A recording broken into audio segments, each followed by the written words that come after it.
السلام عليكم ورحمة الله وبركاته. الحمد لله الصلاة والسلام على رسول الله وعلى آله وصحبه أجمعين آمين. أما بعد اتقوا الله عباد الله. അള്ളാഹുവിൻ്റെ വിധിവിലക്കുകൾ അനുസരിച്ചുകൊണ്ട് പാലിച്ചുകൊണ്ട് ജീവിക്കണമേ എന്ന് എന്നോടെന്നതുപോലെ നിങ്ങൾ ഓരോരുത്തരോടും ഓർമ്മപ്പെടുത്തുകയാണ് വസിയത്ത് ചെയ്യുകയാണ്. പ്രിയ സുഹൃത്തുക്കളെ, എന്താണ് ജീവിതം?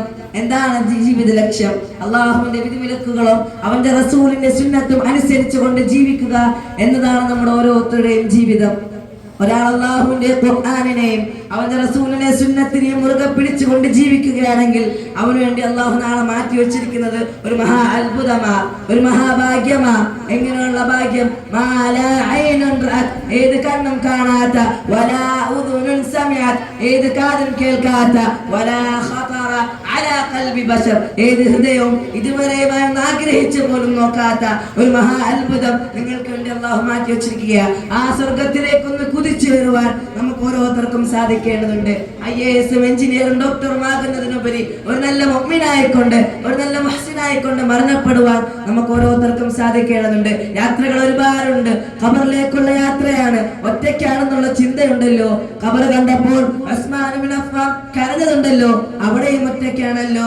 ആ ഒറ്റയ്ക്ക് നിൽക്കുമ്പോൾ എന്താ കൂട്ടിനുള്ളത്? പ്രഭാതമാകുമ്പോൾ പ്രദോഷത്തെ പ്രതീക്ഷിക്കല്ലേ, പ്രദോഷമാകുമ്പോൾ പ്രഭാതത്തെയും പ്രതീക്ഷിക്കല്ലേ. എന്തൊക്കെയാണ് നാം ഈ ജീവിതത്തിൽ ചെയ്തു കൂട്ടുന്നത്? എങ്ങോട്ടാണ് നമ്മുടെ പോക്ക്? ഉറക്കത്തിൽ നിന്ന് എഴുന്നേറ്റാൽ ഓരോ ലക്ഷ്യങ്ങൾക്ക് വേണ്ടി നെട്ടോട്ടം ഓടുന്നവരെ, എന്തിനായി നെട്ടോട്ടം? പ്രയാസങ്ങളും വിഷമങ്ങളും ദുരിതങ്ങളുമുള്ള ഈ ദുനിയാവാണോ നിങ്ങൾക്ക് വലുത്? പ്രയാസങ്ങളില്ലാത്ത, വിഷമങ്ങളില്ലാത്ത, ബുദ്ധിമുട്ടുകളില്ലാത്ത വിശാലമായ സ്വർഗമാണോ നിങ്ങൾക്ക് വലുതെന്ന് സ്വയം ഒന്ന് തീരുമാനിച്ചു നോക്കൂ. ഓരോ നിമിഷങ്ങളും നമ്മൾക്ക് പ്രധാനപ്പെട്ടതാണ്. ചില കാര്യങ്ങൾ നാം മനസ്സിലാക്കേണ്ടതുണ്ട്. നാളെ പള്ളിക്കാട്ടിലേക്ക് പൊതിഞ്ഞു കൊണ്ടുപോകുന്ന ഒരു നിമിഷമുണ്ട്. അന്നേരം എന്തുണ്ട് പ്രിയമുള്ളവരെ, 30 വർഷം ജീവിച്ചതിൽ 40 വർഷം ജീവിച്ചതിൽ നാം എന്തുണ്ടാക്കി? അള്ളാഹു നൽകിയ അനുഗ്രഹം, സമുദ്രമായ ഭക്ഷണം, ആരോഗ്യമുള്ള ശരീരം, സമയത്തെ നമുക്ക് അനുഗ്രഹമായി തന്ന ആ പടച്ച തമ്പുരാന് വേണ്ടി എന്ത് നൽകി എന്ന് ചോദിച്ചാൽ എന്തുണ്ട് മറുപടി? ഇൻസ്റ്റയിലും ഫേസ്ബുക്കിലും യൂട്യൂബിലും സ്റ്റോറികൾ അപ്ഡേറ്റ് ചെയ്ത് സമയം കളയുന്നവരെ, സ്വന്തം അമലുകളൊന്ന് അപ്ഡേറ്റ് ചെയ്യുവാൻ നിങ്ങൾക്ക് സമയമില്ലയോ? രണ്ടനുഗ്രഹങ്ങളെ തൊട്ട് നിങ്ങൾ വഞ്ചിതരായി പോകരുത്. ജനങ്ങളിൽ ഭൂരിപക്ഷവും ഒഴിവു സമയം മൊബൈലിൽ തോണ്ടി യൗവനം കളഞ്ഞവർ, ഉമ്മാനെ ഒന്ന് തൊട്ടുയ്യാൻ സമയമില്ലാത്ത മക്കൾ, ഉമ്മാന്റെ വയറ് നിറഞ്ഞോ എന്ന് നോക്കുന്നില്ല, മൊബൈലിന്റെ ചാർജ് നിറഞ്ഞോ എന്ന് നോക്കുന്ന മക്കൾ, മൊബൈലിൽ സദാസമയം ചാർജ് കയറ്റുന്നവർ, അതിൽ ജീവിതം ഓമിക്കപ്പെട്ടവർ വരും നാളെ മഹ്ശറയിൽ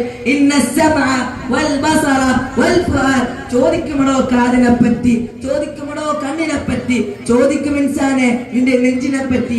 അന്ന് നീ മറുപടി പറയേണ്ടി വരും, ഖേദിക്കേണ്ടി വരും, ദുഃഖിക്കേണ്ടി വരും, വിലപിക്കേണ്ടി വരും. അബ്ദുല്ലാഹി ഇബ്നു മസ്ഊദ് റളിയല്ലാഹു അൻഹു മഗ്രിബിന്റെ സമയമാകുമ്പോൾ വല്ലാത്തൊരു മാനസികാവസ്ഥയിൽ വരുന്ന ദിനങ്ങളുണ്ടായിരുന്നു.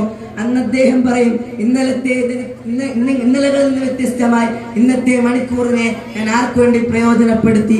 എടുത്തു പറയുവാൻ ഒരു അമലുമില്ലാത്ത ഒരു ദിനം അസ്തമിച്ചു പോയല്ലോ എന്നോർത്ത് അദ്ദേഹം പ്രയാസപ്പെട്ട, അദ്ദേഹം ദുഃഖിച്ച ദിനങ്ങളുണ്ടായിരുന്നു. സുഹൃത്തുക്കളെ, നമ്മുടെ ഓരോ മണിക്കൂറുകളും ഓരോ ദിവസങ്ങളും നാം ആർക്കു വേണ്ടി പ്രയോജനപ്പെടുത്തി ആയിരക്കണക്കിന് അമലുമായി നാളെ അല്ലാഹുവിന്റെ കോടതിയിൽ എത്തിച്ചേരുവാൻ നമുക്ക് ഓരോരുത്തർക്കും സാധിക്കേണ്ടതുണ്ട്.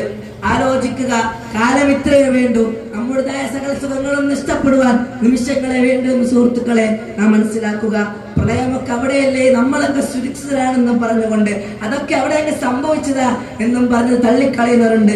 ഇതൊക്കെ കണ്ട് മനസ്സിലാക്കിയിട്ടും അതൊക്കെ അങ്ങ് പെട്ടെന്നങ്ങ് മറന്ന് അള്ളാഹു ഇഷ്ടമില്ലാത്ത പ്രവർത്തനങ്ങളിലേക്ക്, ആനന്ദങ്ങളിലേക്ക്, തോന്നവാസങ്ങളിലേക്ക് നിങ്ങളിപ്പോഴും ഉല്ലസിക്കുവാൻ തന്നെയാണോ തീരുമാനം? ഒന്ന് മാറുവാൻ, ഒന്ന് മാറി ചിന്തിക്കുവാൻ നമുക്ക് സാധിക്കേണ്ടതുണ്ട്.